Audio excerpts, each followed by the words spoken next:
Assalamualaikum warahmatullahi wabarakatuh. Perkenalkan, nama saya Muhammad Ridho Hijrawan dengan NIM 2055201111030. Di sini saya akan menjelaskan tentang apa itu I/O command dan I/O introduce. I/O command ialah sebuah bentuk perintah pada prosesor untuk memerintahkan suatu program ataupun modul I/O. Terdapat 4 klasifikasi perintah I/O, yaitu yang pertama, perintah kontrol. Perintah ini digunakan untuk mengaktifasi perangkat peripheral dan memberitahukan tugas yang diperintahkan padanya. Yang kedua yaitu perintah tes.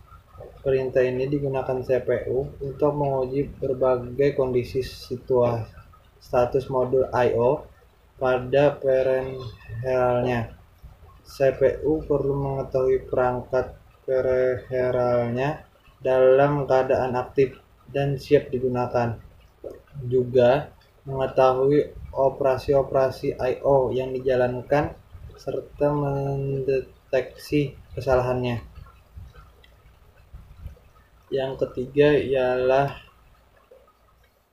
perintah read. Perintah pada modul I/O untuk mengambil suatu paket data, kemudian menaruh dalam buffer internal. Proses selanjutnya, paket data dikirimkan melalui bus data setelah terjadi sinkronisasi data maupun kecepatan transfernya. Dan keempat adalah perintah write. Perintah ini kebalikan dari write. CPU memerintahkan modul I/O untuk mengambil data dari bus data untuk diberikan pada perangkat peripheral tujuan data tersebut.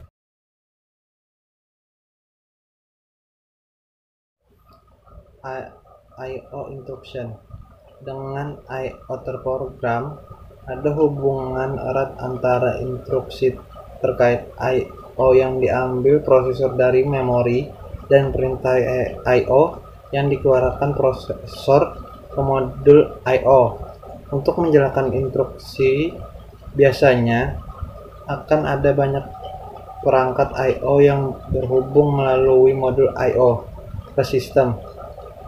Setiap perangkat diberi pengenal atau alamat unik.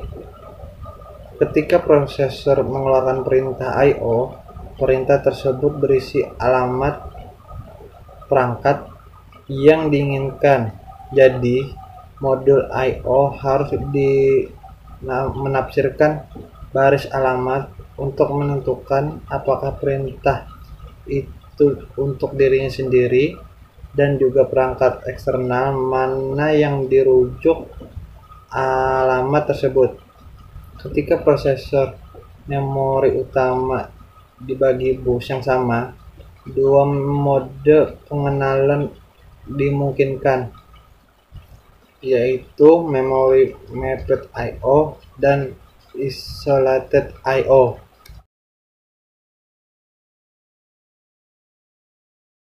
Interrupt driven.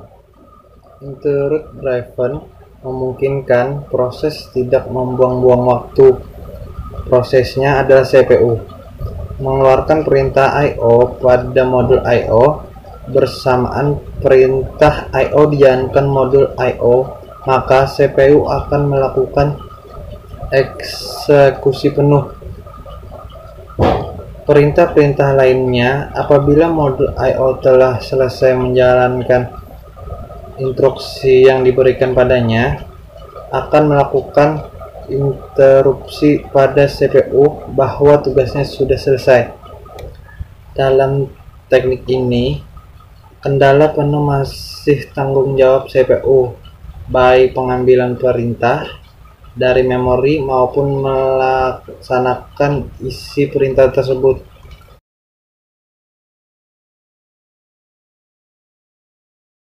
Modul diagram dan direction memory access atau DMA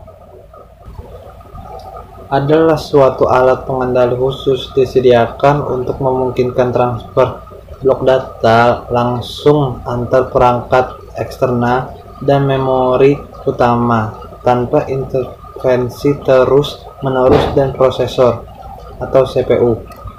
Diperlukan DMA untuk memprogram I/O dan interdrive I/O. DMA menjadi solusi. Masih memerlukan keterlibatan CPU. CPU menjadi sibuk, transfer rate data terbatas. Digunakan modul khusus atau hardware yang berhubungan dengan sistem bus fungsi modul DMA, yaitu dapat menirukan sebagian fungsi prosesor, dapat mengambil alih fungsi prosesor yang berhubungan dengan transfer data. Kapan DMA digunakan atau bekerja?